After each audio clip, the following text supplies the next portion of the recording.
Today's guest is Adrian Knight, who is an accomplished acquisition entrepreneur, adventure, and endurance athlete. He buys and sells businesses for a living and has used his acquisition skills to build a multi-million dollar children's education group from the ground up in less than 3 years. So, Adrian, thank you very much for coming on. How are you doing? Thank you so much, Drasko. It's great to be here, and I'm doing good, thank you. Awesome. Yeah, I was saying that before. I mean, it's always cool when I have people from Europe because, like, somebody who shows up for this, like, in the evening when they could be doing something different, like, I'm like, okay, you really want to do this. So, hey, I appreciate that. And also, I would love to dive a little bit deeper into kind of what you're about because usually I get business owners on here. I had a few people that have like bought or sold businesses or had exits, but never really somebody who's like, my main thing is like buying and selling businesses. So I'd love for you to just kind of Mm. break down how you got to doing that, what you're about beyond the bio. Floor is yours for that. Yeah, absolutely. Probably best to start off by saying I am a terrible, absolutely terrible startup entrepreneur. So I've got 12 failed startups under my belt, and my last sort of startup was like I call it a semi-failure rather than a semi-successful in the fact that I had a small team of people. We offered a good service, but I wasn't making any money, and I hadn't been for quite some time. And then it was when I discovered I was going to be a dad to my beautiful daughter Evie. That was when I recognised that something needed to change, and I'd always had this interest in buying and selling businesses, but I'd never taken that any further. But then I just thought, well, if not now, then when? So I done a little bit of training in it and just threw myself into that. And 3 months after sort of going at that full time, I acquired my first company, which was a 30-year-old. It was actually a franchise network, so it was a franchisor, a very small one. It had around 8, 9 franchisees, but I bought that for £1, and I sold that. I sold that last year actually for a very good six-figure exit on that. And yeah, I mean, ever since that first acquisition, I've gone on to acquire multiple companies. They haven't all been successes. I've had some glorious train wrecks in there, some real disasters, but I've also had some successes as well. And yeah, I'm sort of in a place where I've used my acquisition skills to build a children's education group, something that I'm doing, it's not so much about the money. Like it has to be commercially viable, of course, but it is about the impact we're having on children's lives. So I've used those acquisition skills to build that, and it's still growing. But I've put myself into a position where I'm not involved in day to day. So I'm out of that. I assume a more of an investor role. I own the majority of the company, and I let people do what they do best and let them run that while I sort of look at other opportunities and also spend time sort of focusing on myself really, like, and in terms of my own sort of personal growth and development. Beautiful. I mean, that's like it's not a typical story, at least that I generally tend to hear. And I've spoken to a lot of, like I said, business owners Mm. through this podcast and with clients.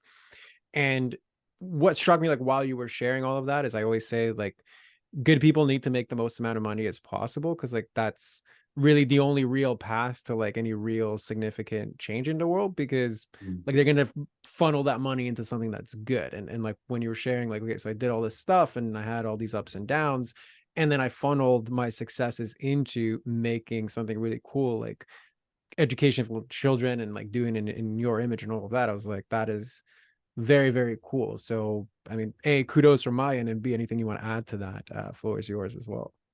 No, thank you. No, I mean, that was exactly it. It was a case of with with my last startup, even though it wasn't a glorious success, I took one thing from that, which was I took a few things, but the thing that really stood out was if I was going to work that hard, and I mean really work that hard and that long in everything that all business owners around the world have to do, like the sacrifices we make, um, I just felt that it had to be more than just money. Like that wasn't enough. Don't get me wrong. I like material things. I'm very fortunate to have some lovely material things and to, to live in a nice house and all of that, those sort of trimmings of success in a more sort of like typical way.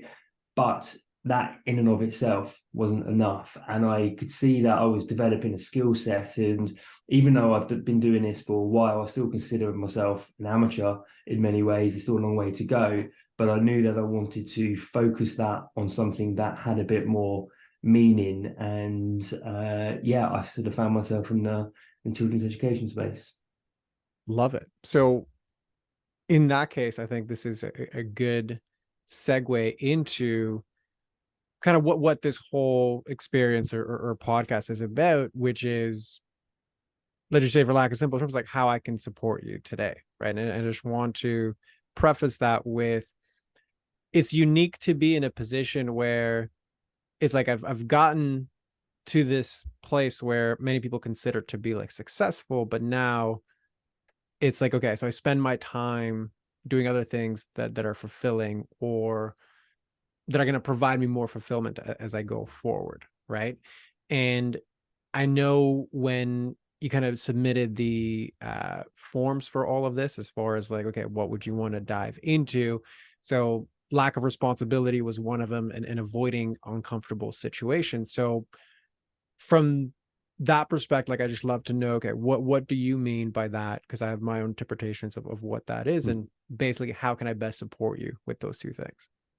Yeah, it was really interesting when I sort of saw your podcast and thought, oh, that looks interesting. Like I'll do anything once, like within reason, like as long as it's like legal and all that stuff. And I was thinking about the issue and the nature of what I do, buying and turning around businesses. Like it's warts and all. Like when you buy a small business, I know for a fact, regardless of what the owner tells me, I'm going into a bunch of problems. And there's normally some pretty nasty ones in there, which you have to rip the plaster off and get into it.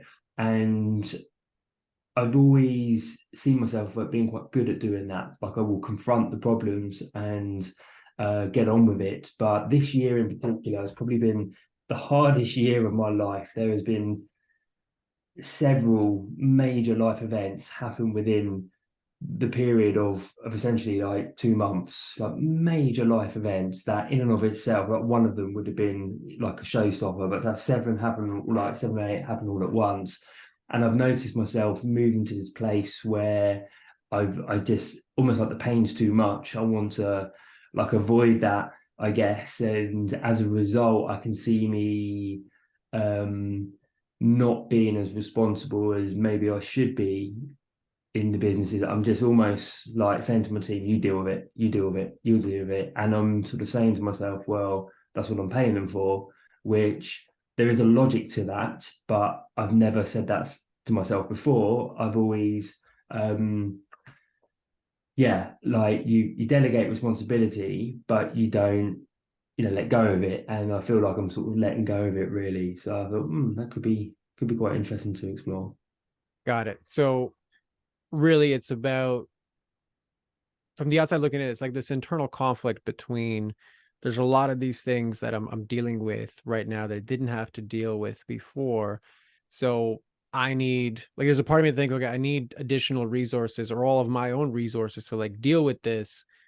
I don't want to deal with this other stuff because it's just interfering with it. So you go deal with, like, I don't need to add more problems to what I'm already dealing with right now. So is that accurate? Is that not accurate as far as like your experience?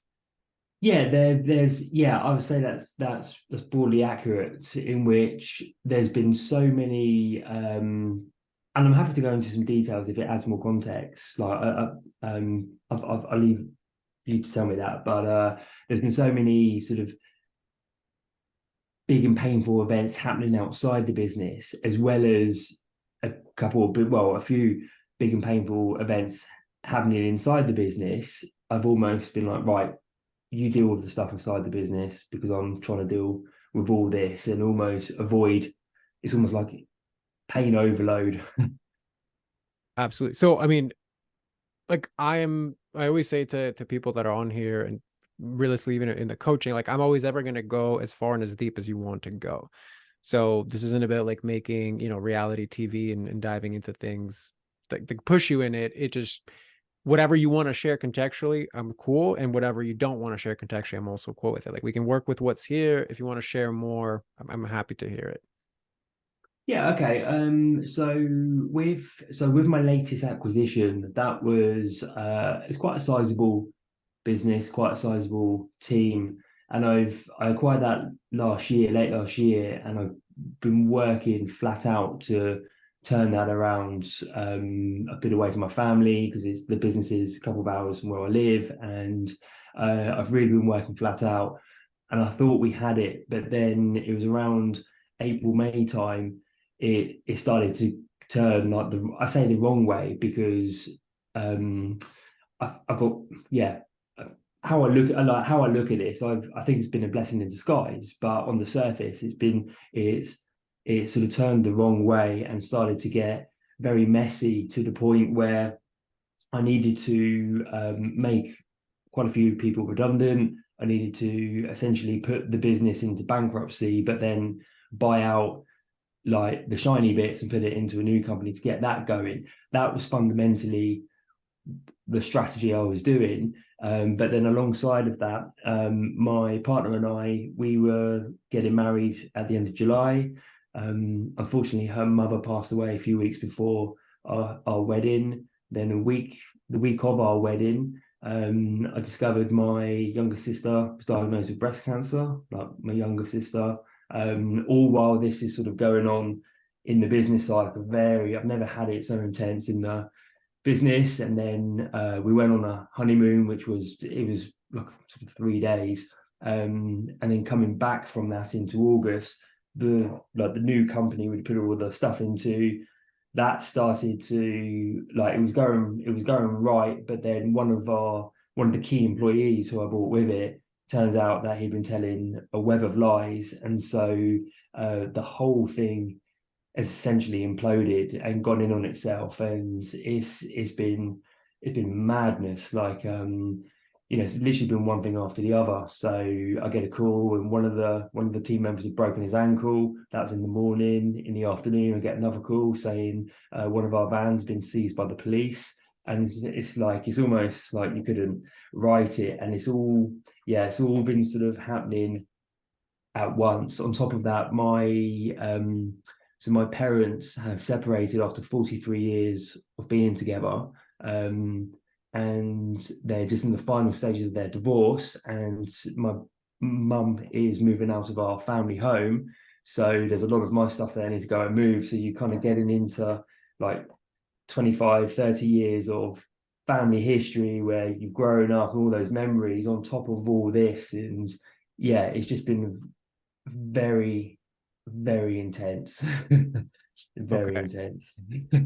Well, firstly, I just want to acknowledge you for like diving in and sharing all of that, especially in a container like this, because like any one of those things, I'd be like, okay, yeah, that's a lot.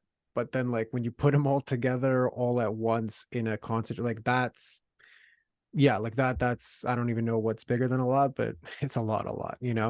So definitely, I can understand the overwhelm that would cause. So I think my first question then is like, did you ever consider like what you needed during times like this? Yeah, so I have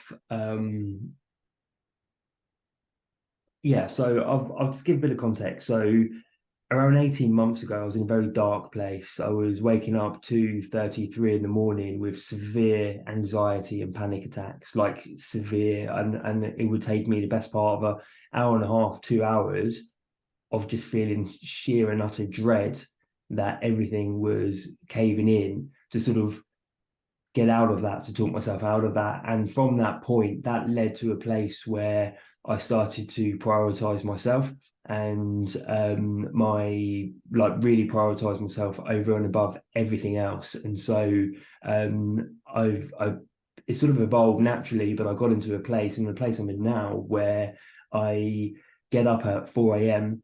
And the first 3 hours of the day, like every day, I get up at 4 a.m. and the first 3 hours of the day is purely about me. I read, I meditate, I visualize, I exercise, I do a number of other things that is all like focused around my personal growth.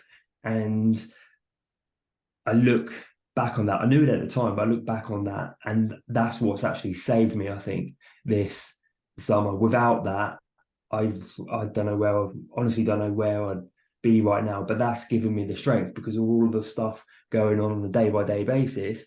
Every day I had those first 3 hours consistently, 7 days a week. They were for me, and it kind of filled me up.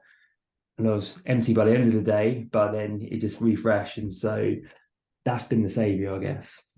Beautiful. Well, I mean, I love the fact that you were able to maintain that throughout all of this chaos. So I'm assuming that's something you're still continuing to do A right now. hundred percent. Yeah. Yeah, 100%. I would be lost without that. Okay, perfect. So when you share this whole story and kind of, I'm assuming you're in the thick of it. Like, I don't know if it's a tail end of it or it's like a lot of these things haven't been resolved. Like, I guess where are you at contextually with all of this right now? Yeah, so there's definitely light at the end of the tunnel. I'm coming to like it's coming to the end, but there's still some crap to go through. So this week is quite a big week. Then the next 2 weeks are going into mid-October is I can see it's going to be pretty intense for some major changes I'm going to have to make and some plasters I'm going to have to rip off. Um, Come the end of October, early November, I think that will be the big changes. It'll just be dealing with like the sort of the yeah, there's just like the dregs of that, I guess. But yeah, so we're nearly there. It's nowhere near as intense as it has been, but it's still pretty full on, but not as much. Like it's manageable. Yeah, like maybe the height of the intensity has dissipated a little bit and it's not where obviously where you want it to be, but it's at least a little bit more manageable than it was at the height of it. Like that's kind of what I'm Ab- hearing.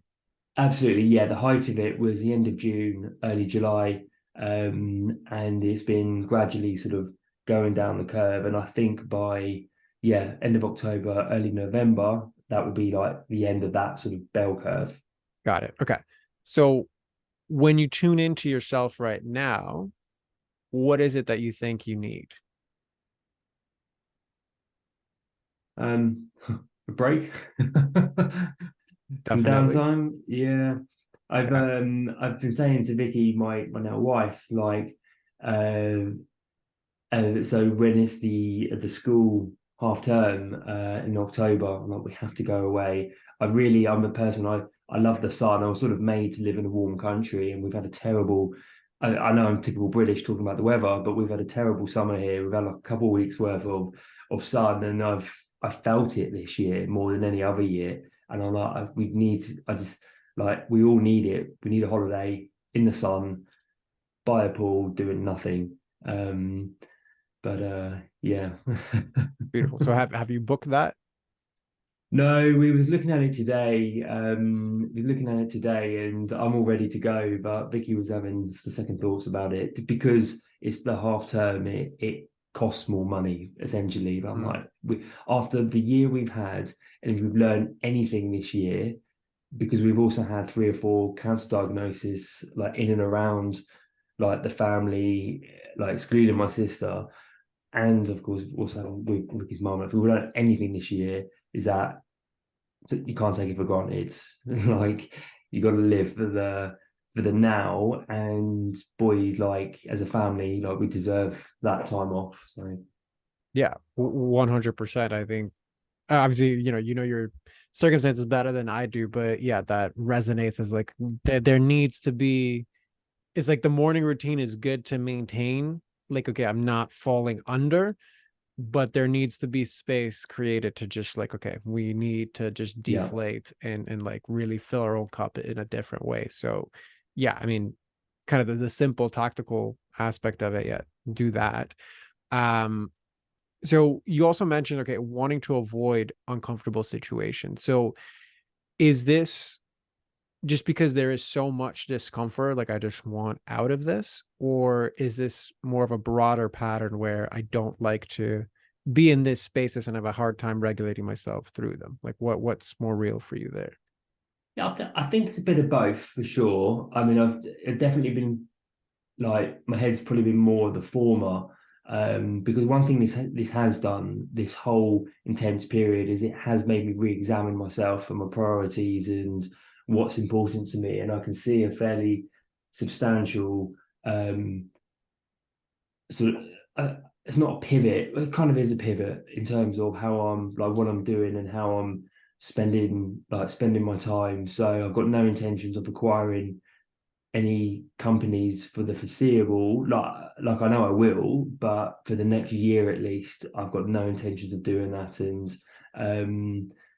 yeah, and I can more and more I'm thinking about how I'm going to spend that year, and almost to the point where, oh well, I'm going to disregard the company because I'm just not deluding, but I'm keeping my head in a comfortable place rather than dealing with the reality of now. Well, absolutely. I mean, given everything you've gone through, I think it makes sense to have something stabilized before you add something else Mhm. to it. So, and is that something that's a historical pattern? Like I'm just searching for the next thing and adding the next thing as opposed to like stabilizing things and then moving on? Yeah, that's definitely a pattern. Yeah. Okay. So, why do you think that's something you tend to go with versus stabilizing? Um, I've always put it down to ADHD, I guess. So I've got ADHD, so I've kind of put it down to that, but I haven't really explored that in any depth. Okay. Are you cool if we kind of dive down that thread? Let's do it. Yeah. Okay. Perfect. So, tell me more about that. Like, why do you think, like, I understand the ADHD argument, but it's like, could that also manifest in the businesses that like are here and now and Mhm. just doing new things with them, adding things, products, services, whatever? Why does it have to be as big as, okay, I'm going to do another whole rigmarole of an acquisition? Like, what's your thought with that? Yeah, no, I completely resonate with the question you're saying, because in the latter, probably in the last 12, 18 months, I've been more down that line rather than um oh, let's go and do something completely different, or let's go and add a completely different company. It's more like, well, what creative outlets are there within the current business? And yeah, I recognize that a lot more than I think I ever have. And what's the general, like, I guess if that's something you recognize this year, would it be safe to say it's kind of because of necessity, right? Like, how did I kind of get here? So then a part of you starts to like analyze it, or just kind of was something that was inspired as like, this is an interesting quirk. Like, what's your inclination with that? In terms of how I got to that sort of thought process. Correct. Yeah, I think it's a general realization as I've certainly as I've gained and broadened business experience, I've come to appreciate a lot more the power of focusing. And I was probably operating from a flawed perspective that, if certainly as an entrepreneur, it's almost expected to have multiple things on the go. But the reality is that you're spreading yourself across multiple things. And so you can only give a little bit to each of those things, where I've come to appreciate that if you give everything to one thing, then you're 10 times more likely to be successful, or whatever that multiplier is. You're less likely to have the emotional burnout side of things. And yeah, I mean, you're more likely to succeed purely for the fact that you're giving it everything, and you're probably competing against people who are spreading themselves across two or three different things. So Got it. So, what's your feeling internally when you think about, okay, well, I'm going to focus on this one thing as opposed to 10 different things? previously, if we was having this conversation last year, even the latter part of last year, those internal feelings would have been discomfort that I was sort of missing out, like a sort of missing out, that I wasn't uh like capitalizing on opportunities. Right now, I feel a huge sense of relief when I think about that, on the basis that the one thing that is being focused on is the right thing, if that makes sense. So it's the right thing that's being focused on exclusively. That, yeah, I feel a deep sense of relief, a deep sense of excitement, and also thinking more along the lines of those tendencies to want to try different things and stuff like that, how that can be done within the context of that one thing. It's yeah, that feels just kind of like a massive weight's coming off the shoulders, I guess. Yeah, I can imagine how it would be, right? Because like you said, it's more focused. There's less variables. It's a lot easy to make it reliable. So I get that Mm. 100%. So you mentioned the ADHD part in there as well. So does it resonate with you that a part of the ADHD was also kind of, I guess, powered by the fact that, okay, well, if I'm missing out, then I just got to do like more of the things. I got to do all of it. So then it looks like ADHD on the outside, but it's actually powered by this discomfort. Yeah, that makes sense. It's the discomfort's feeding the, like it's almost back to front. Yeah, that does resonate. Okay, perfect. Is there any of that that's happening for you right now? In terms of In the terms of just like generally in your life right now with the situations that you're dealing with, is there a sense of like FOMO, like I'm going to be missing out on these opportunities? Is there a sense of I'm not comfortable if we're just like focusing on the one thing or stabilizing? Like what's your relationship to it now? Because you've gone through this arc of transformation already. Yeah, it's actually the complete opposite. So I'm I'm very much in a period where I'm cutting things off, shutting things down, cutting away a lot of stuff, and striving to get back to a place of like simplicity more than anything else. Simplicity, and I think with a renewed appreciation for the value of time, the value of um, just the value of where time is being spent and where energy is being spent. So yeah, whereas before, a couple of years ago, having gone through, say, the last few months, I think my natural response would have been to let's go and buy a couple more businesses and grow. I've gone the inverse way, in which I'm cutting stuff away. I'm closing down a lot of, I say old business. I don't mean like a physical business, but old loose ends. Just approaching them, closing them down, and just cutting away, cutting away, cutting away. And that's been very liberating. And yeah, there's still some way to go there, but it's had that inverse response. Beautiful. So, I mean, this is kind of an interesting situation because it's like you've gone through so much. There's been so much growth and like realizations, and you're moving into the cusp end of it kind of in real time as you know, you're showing up here. So what really is like the problem that you would say you're having right now, in your words?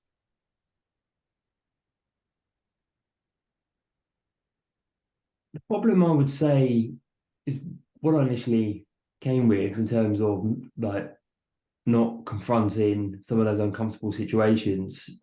At least that feels like the problem, but maybe that's just a natural reaction to the volume and the size of the problems, and just needing some respite, I guess. Because normally, like, don't get me wrong, like everyone, I don't particularly like dealing with problems, and there can even be like fear associated, like, oh, I need to make this phone call and stuff like that. But I normally just do it regardless of how I feel, and what I just know, like, the best thing to do is just approach it head on. So normally I'm sort of fine with that. But yeah, I've just noticed I've been almost disassociated with some of the stuff, and I'm not sure whether that's healthy or not. Yeah, so I mean, I guess my reflection to that would be like 110%, it's normal to want the relief from everything you're dealing with, from a nervous system perspective, from a mental perspective, from an emotional perspective. Like, of course your body's going to want reprieve from all, like I said at the beginning, it's like you're dealing with one of those things. I could see your body wanting to run to like reprieve. Dealing with all of them, like that's like next level. So if anything, like what I'm hearing is like the problem is actually like the inner critic that discounts that. Hmm. It's like you're dealing with, like I said again, like 10 different things that are all extremely heavy. You're holding all of it together. You're moving through it in what seems like a reasonable way given all of the circumstances. Nothing is like majorly crumbling. Like I know there's chaos in there, but it's just like it could be so much worse than it sounds like it is. So there's things to be grateful for in there as well. But it's Hmm. to the degree that like you're doing a really good job at being in the chaos, right? And it's like, okay, well, there's kind of like a debate of where should I go on like vacation about this? Should I like, like do my 3 hour morning routine to like maintain it? Like that's kind of maybe enough. It's like, if anything, it's like I see the issue more as like not giving yourself the grace and the space to just like step back and be like, holy crap, like this is a lot. And by October, November, like we're going to be on the cusp end of this like crazy, whatever it is, 6 to 8 months. So what lands for you from that reflection?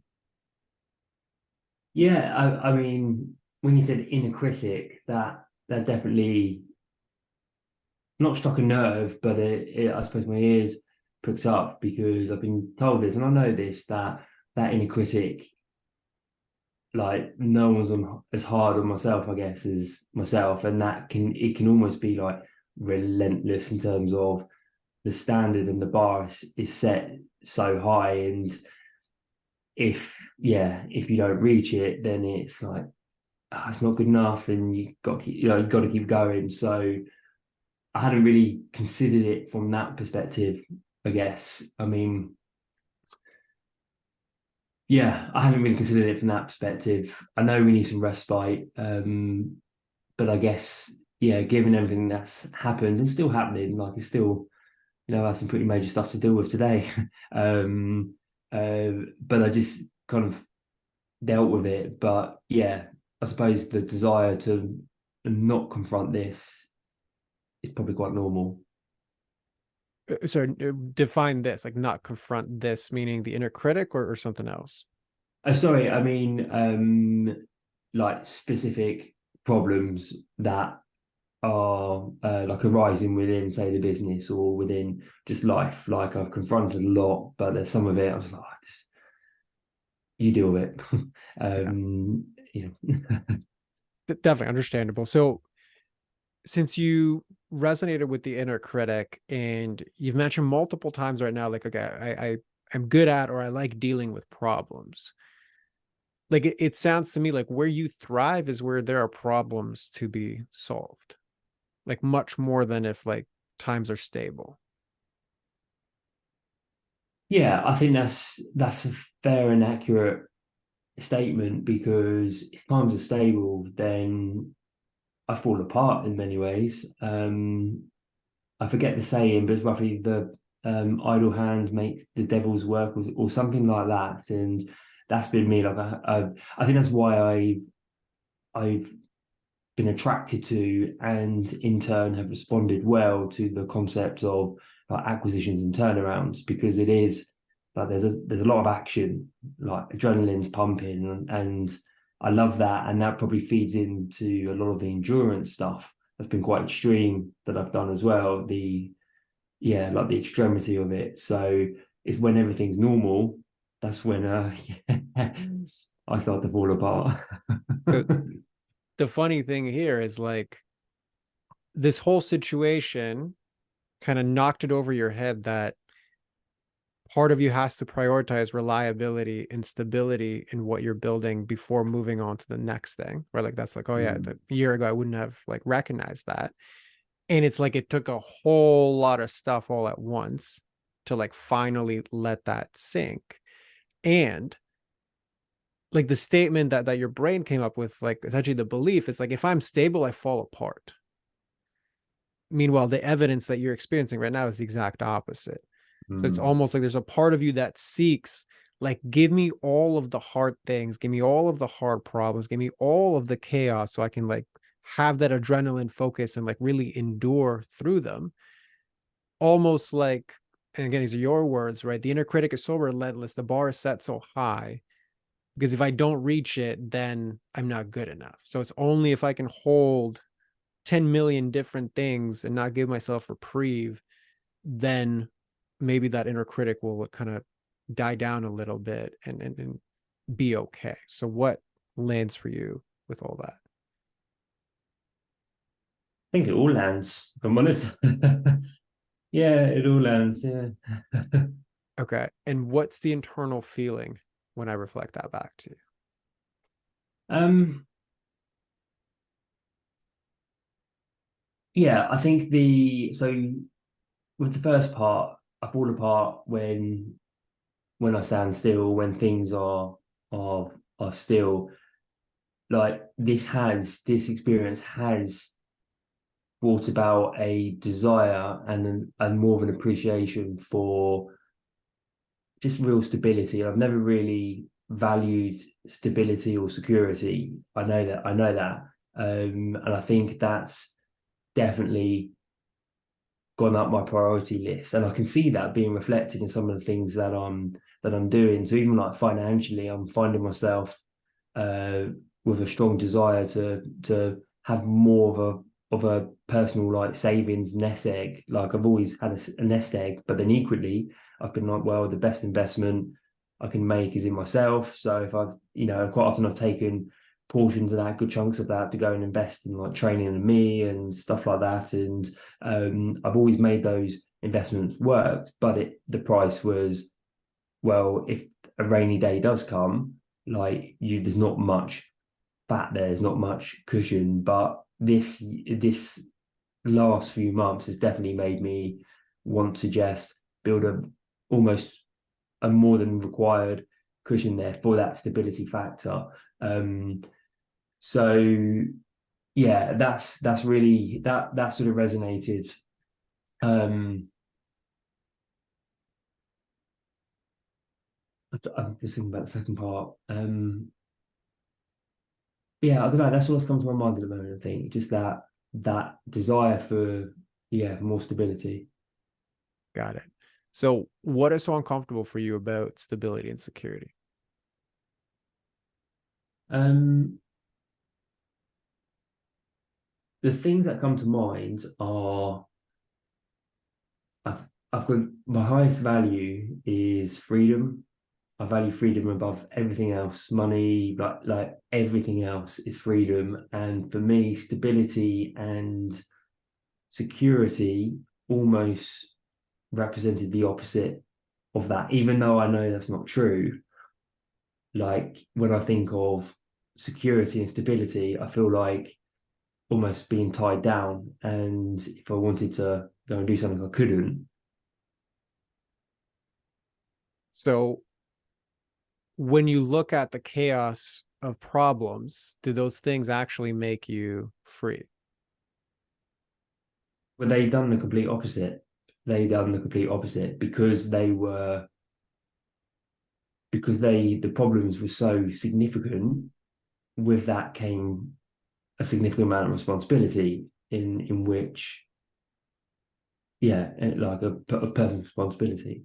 Right. So I know intellectually you understand that, but what about emotionally?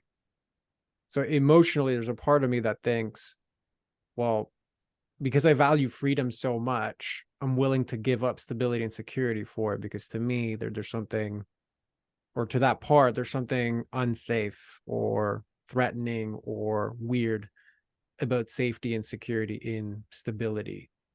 Mm. And that part or another one related to it seeks out problems, seeks out things to solve, seeks out kind of these high intensity circumstances and situations, because it's relentless about ensuring that I do all of the things so I can be good enough. So in relation to that, like what's the feeling around, like, why is security so threatening to these parts? Um,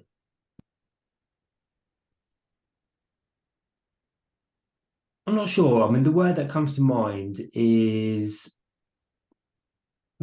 keeps coming to mind is maverick. Mm-hmm. And I suppose like the former, dealing with these high intense problems, like multiple problems coming at once, and it requires a great deal of creativity and uh stress, like intellectual stimulation to solve that. Like you have to be quite maverick. But then when you think of the term maverick, you don't tend to think of security, and it like it's more, or at least the way I think of it, is more flying by the seats of your pants type type Got it. thing. So So a lot of it then is like actually significance. Like I derive a lot of significance from being able to act and operate like a maverick. you know what, you saying it like that, and being completely open, I think yes, I do. Like I don't know where that's come from, and I can't ever consciously deciding. I can't ever remember consciously deciding, oh, that's that. But I've what it comes down to is I've always wanted to live a big life and a full life, and I don't necessarily mean building the biggest business in the world. In fact, that represents like chains and shackles to me. It's I wanted to live a full life, and so yeah, there just feels like there's a contradiction between that full life and the reliability and security aspects, I guess.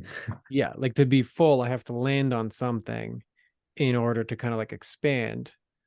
But there's a part of me that wants to like burn the ships down and then Yeah, live in this like relentless, frenzied way, because it's painted as this is like a maverick, which is pretty cool, right? And it's like that polarization internally. It's like it can never be satisfied. That yeah, sounds kind of accurate to you. Okay. yeah, 100%. And I mean, I've burnt the ships down many times in my past Yeah. where I've been like, right, just draw a line, literally burn the ships, and this is the way I'm going. And I mean, you can answer this to whatever degree you feel comfortable with, but what was your like childhood environment like? Was it more chaotic or was it more stable? No, it's very stable indeed. I couldn't have asked for better parents, couldn't have asked for a better sister. The environment I grew up in, which was probably termed as sort of like lower end of middle class. My dad was sort of middle management, uh, incredible work ethic, never never like what's the word, sort of forced that upon us, but growing up seeing his work ethic instilled a work ethic in me, and equally my mum, stay at home mum, all she ever wanted to be was a mum, sort of growing old. And the thing that rings true when I think of my mum is that she always said, doesn't care what we do for a living as long as we're not bums. Like we can't scrounge off like the government. Like we have to put a roof over our own heads. But more importantly, we had to be happy. Like, I just want us to be happy. So that was the basis. And yeah, I couldn't have asked for a more settled upbringing. Beautiful. And just out of curiosity, whose like love or appreciation did you want more of as a kid? Um, my dad, my dad was uh I would say slightly, he was more absent physically and mentally, I guess. So he worked long hours, and when he was there, like he was in the room, but his mind wasn't always there type thing. Um, so my mum, I think, took on a more like she was like the more not dominant, like like she was like the main figure, I guess. Who did I want more? My dad's, I guess, because of yeah, like not being as present. Got it. And I'm assuming this, obviously correct me if I'm wrong, like it seemed like your dad valued work ethic and kind of derived, like was there a sense of pride with him with regards to like how much he actually like worked? Yeah, there's definitely a sense of pride with it. But I mean, the context, I mean, my dad was chucked out when he was 16, 17. So he had to work hard and sort of build up. And he had a very disjointed relationship with his father, my granddad. So I think there was an element of necessity, but also pride. And he always done like very well in his jobs. Was always like sort of commended. So yeah, there's definitely that pride aspect. Like he enjoyed it. He enjoys what he's doing.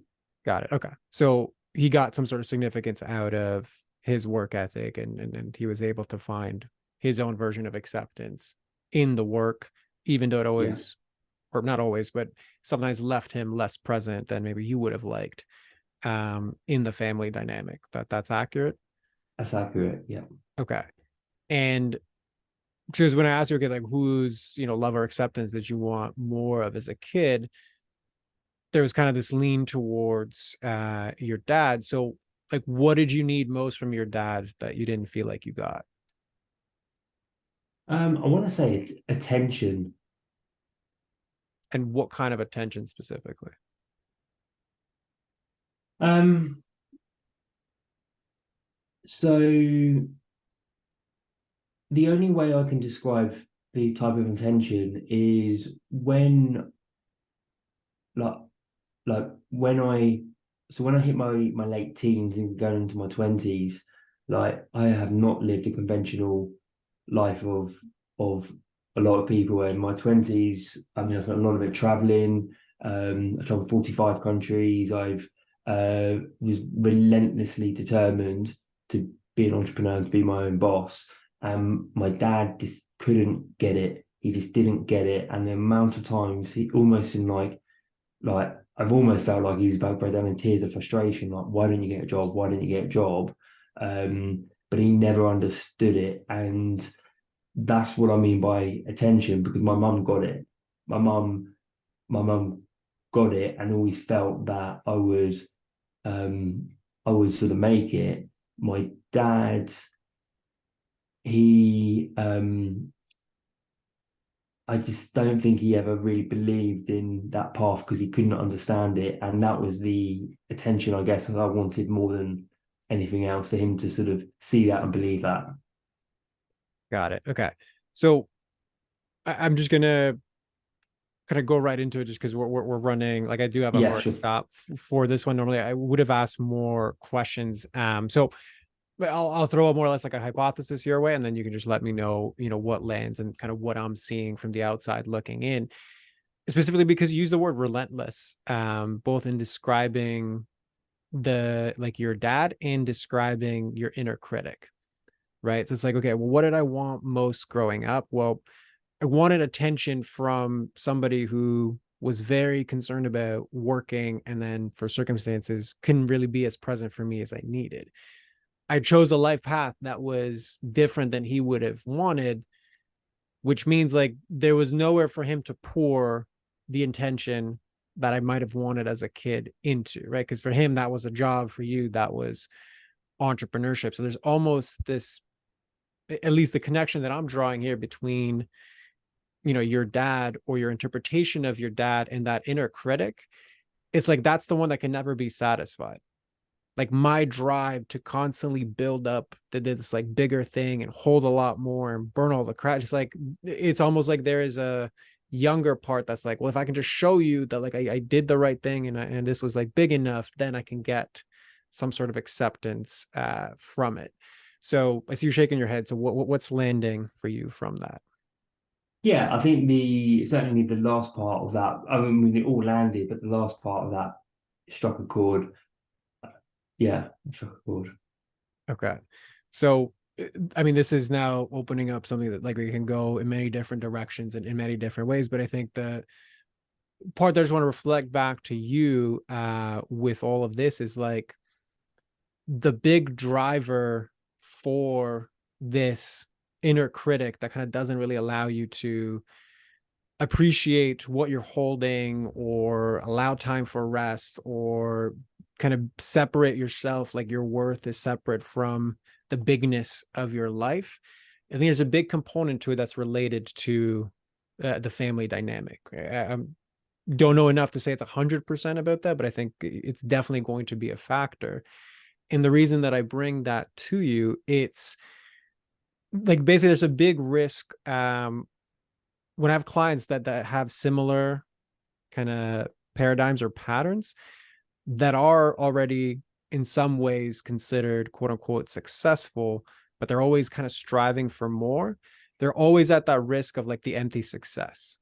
Like I get to this one thing and then I need the next thing. And then the next thing's also not enough. And then that imploding that you talked about is oftentimes one direction it takes, or they work their way and sacrifice so much and get everything that they want. And then it still doesn't fill like the hole in their soul. So they still have to kind of go back and redo and heal some of these aspects. So I know I'm kind of making the conclusions for you, and that's only because of time.